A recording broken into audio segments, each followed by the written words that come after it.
Assalamualaikum warahmatullahi wabarakatuh. Kami dari kelompok 3 kali ini akan membahas materi tentang non-current liabilities atau liabilitas jangka panjang. Sebelum itu, izinkan kami memperkenalkan diri kami. Perkenalkan, nama saya Marsha Rafada dengan akhiran NPM 194.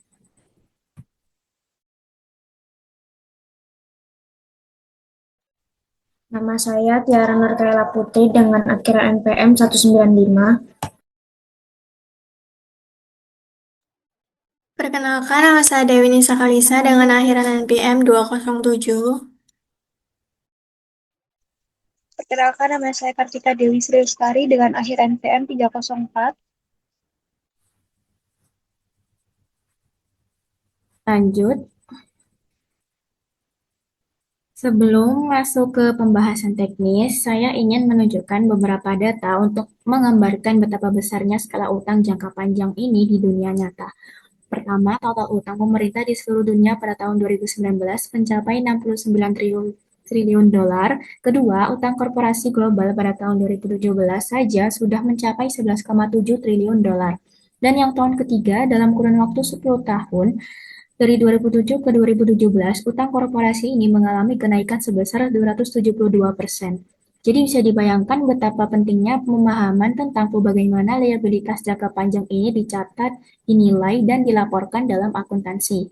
Materi ini akan mencakup tentang obligasi, basis bayar, proses pelunasan utang, hingga cara penganalisis solvabilitas perusahaan. Selanjutnya,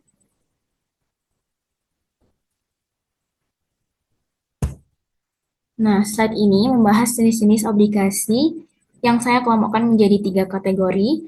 Yang pertama, berdasarkan jaminan, ada secured bonds, yaitu obligasi yang dijamin dengan aset tertentu. Ada unsecured atau debenture bonds yang tidak memiliki jaminan apapun, dan ada junk bonds, yaitu obligasi yang beresiko tinggi sehingga menawarkan bunga yang besar sebagai kompensasi risiko tersebut. Kategori yang kedua, berdasarkan jatuh tempo, term bonds adalah obligasi yang lunas sekaligus pada satu tanggal. Serial bonds dilunasi secara bertahap atau dicicil. Callable bonds memberikan hak kepada penerbit untuk menarik kembali obligasi sebelum jatuh tempo. Dan convertible bonds bisa dikonversi menjadi saham perusahaan. Yang terakhir, kategori ketiga adalah fitur khusus, yaitu zero interest bonds dijual dengan diskon besar tapi tidak membayar bunga periodik. Lalu ada commodity backed bonds ditebus dengan komoditas seperti emas atau minyak. Lalu ada income bonds hanya membayar bunga jika perusahaan untung, dan revenue bonds bunganya dibayar dari sumber pendapatan tertentu. Biasanya diterbitkan oleh entitas seperti otoritas jalan tol atau bandara, maaf. Lanjut,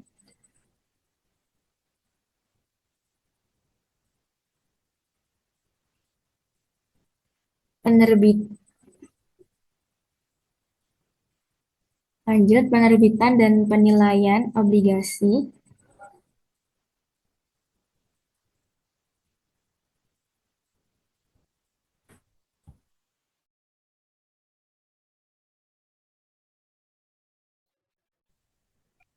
Lalu kita masuk ke bagian penerbitan dan penilaian obligasi yang dimana konsep dasarnya itu harga obligasi sama dengan nilai kini dari pembayaran bunga periodik ditambah nilai kini dari pokok pinjaman. Jadi obligasi itu dinilai berdasarkan present value-nya dari seluruh arus kas yang akan diterima investor di masa depan. Nah, ada tiga istilah penting yang harus dipahami, yaitu state rate, yang merupakan bunga yang tercetak di sertifikat obligasi. Lalu ada market rate, yang dimana bunga yang berlaku di pasar saat itu. Dan ada face value, yang merupakan nilai nominal yang harus dibayar saat jatuh tempo. Dari Dari tabel di sebelah kanan ini, kita bisa melihat ada tiga kemungkinan kondisi, yaitu jika market rate sama dengan state rate, obligasi itu dijual at par, artinya harga sama dengan nominal. Nah, jika market rate itu lebih besar dari state rate, obligasi itu akan dijual dengan diskon, harganya di bawah nominal. Nah, jika market rate lebih kecil dari state rate, obligasi itu akan dijual dengan premi dan harganya di atas nominal. Jadi yang perlu diingat itu juga adanya hubungan inverse antara suku bunga pasar dan harga obligasi. Jadi ketika suku bunga pasar naik, harga obligasi itu akan turun. Nah, sebaliknya ketika suku bunga pasar turun, harga obligasi itu juga akan naik. Next.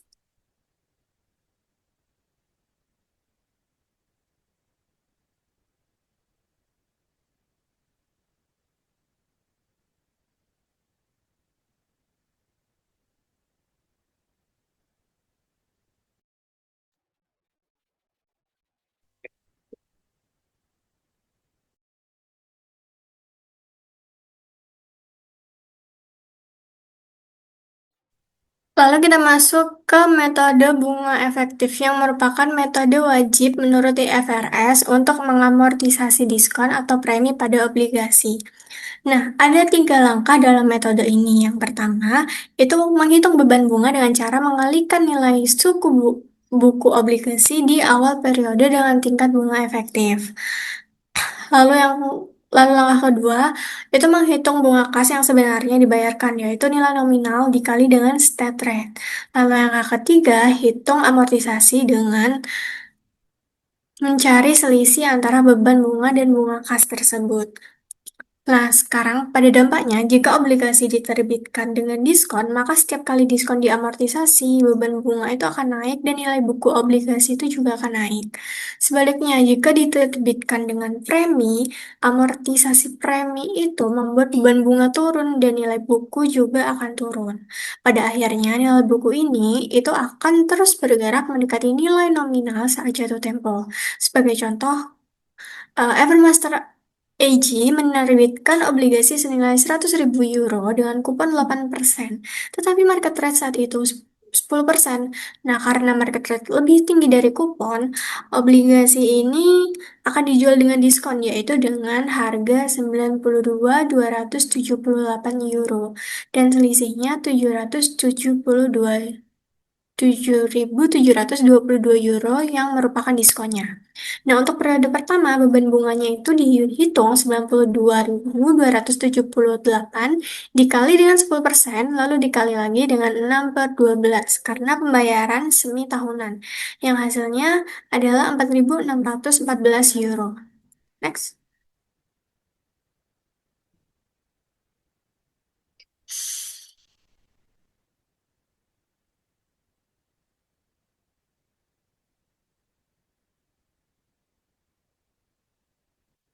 Selanjutnya kita membahas wesel bayar jangka panjang atau long term notes payable. Nah, pertama perbandingannya dengan obligasi. Persamaannya keduanya tuh memiliki tanggal jatuh tempo yang tetap dan dinilai berdasarkan nilai kini arus kas.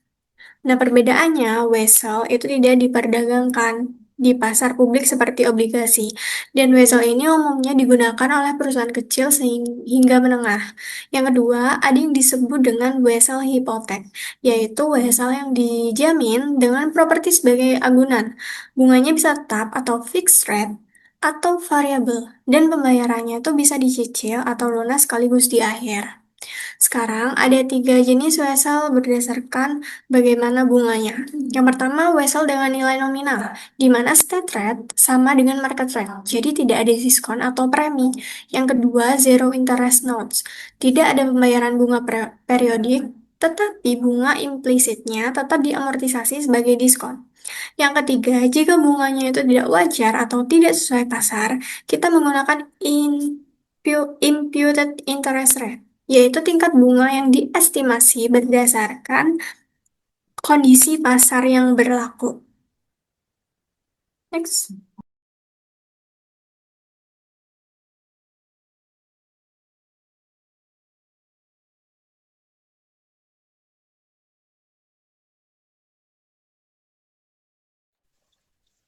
Baik, pada slide kali ini saya akan menjelaskan mengenai pelunasan liabilitas jangka panjang.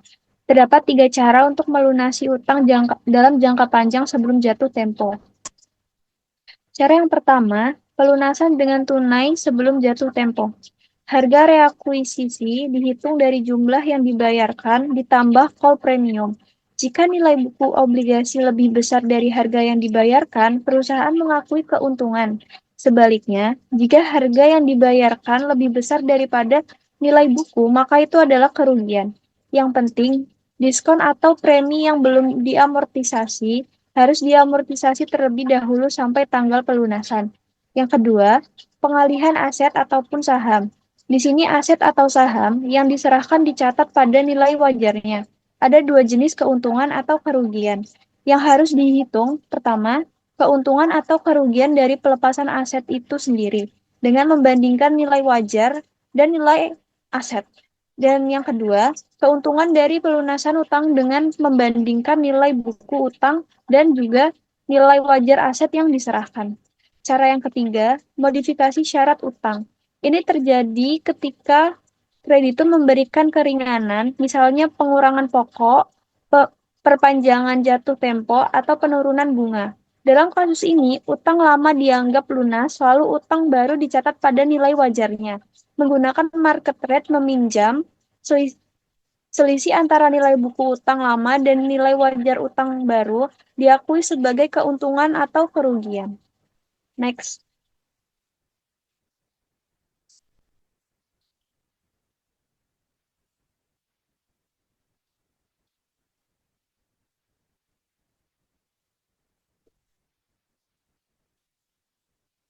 Kemudian, pada slide ini, saya akan menjelaskan mengenai opsi nilai wajar dan off-balance sheet.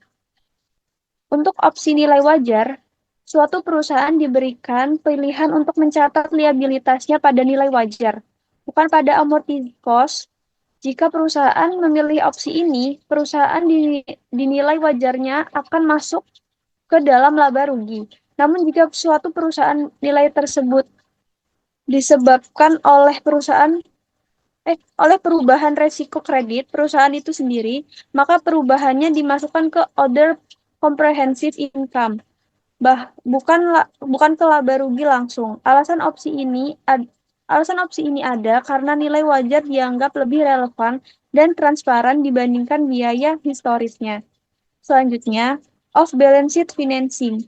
Ini adalah upaya perusahaan untuk meminjam dana tanpa mencatat kewajibannya di suatu neraca.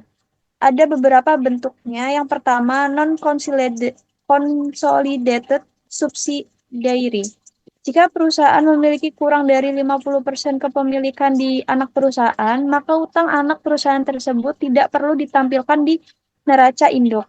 Kedua, special purpose entity atau SPA, yaitu entitas khusus yang dibentuk hanya untuk menjalankan suatu proyek atau satu proyek tertentu, sehingga utang proyek itu tidak tercatat di neraca perusahaan induk. Ketiga, take or pay contract, yaitu kontrak yang mewajibkan pembayaran terlepas dari apakah barang atau jasanya digunakan ataupun tidak. Sebagai respon atau atas praktik ini, terutama setelah kasus Enron IASB meningkat persyaratan pengungkapannya atau disclosure agar informasi ini tetap transparan bagi pengguna laporan keuangan. Next.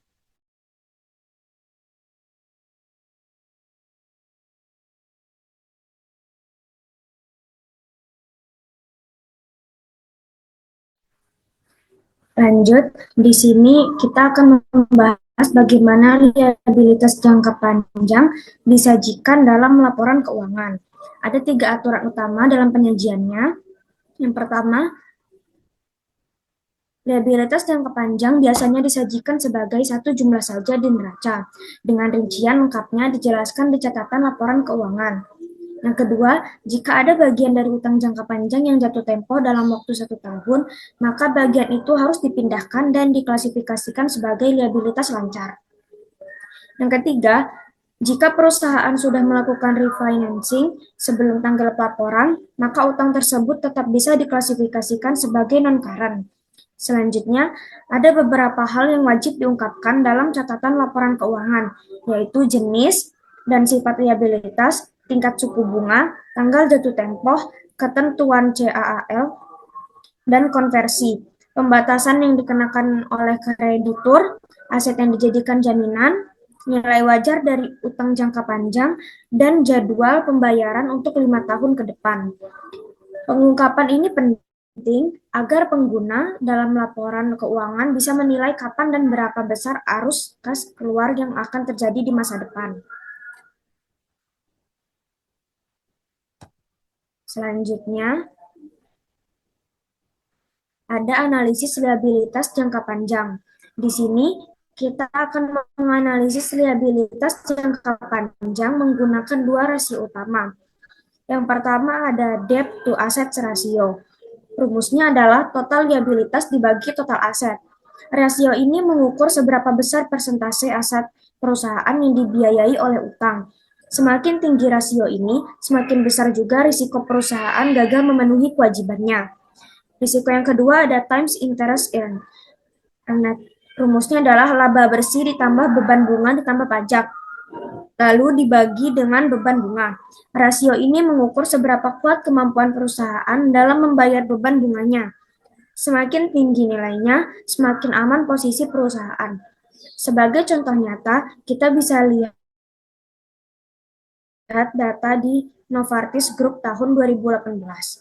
Di sini, debt asetnya itu 66.871 juta dolar dibagi 145.563 juta dolar. Hasilnya yaitu 46%. Untuk times interest earned-nya 12.614 dibagi oleh 957 ditambah oleh 1.221 dan dibagi 957. Hasilnya itu 15,5 kali. Jadi kesimpulannya, meskipun rasio utang Novartis itu cukup tinggi, yaitu 46%, namun kemampuan mereka untuk membayar bunganya itu sangat kuat, yaitu 15,5 kali. Ini menunjukkan bahwa solvabilitas jangka panjang Novartis dalam kondisi yang sehat.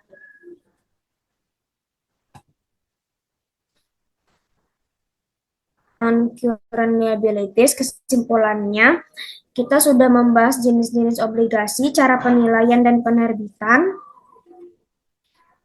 lalu metode bunga efektif, amortisasi, wesel bayar jangka panjang, cara pelunasan hutang, opsi nilai wajar dan off-balance sheet financing, penyajian di laporan keuangan, hingga cara menganalisis solvabilitas perusahaan. Terima kasih atas perhatiannya. Maaf bila ada salah kata.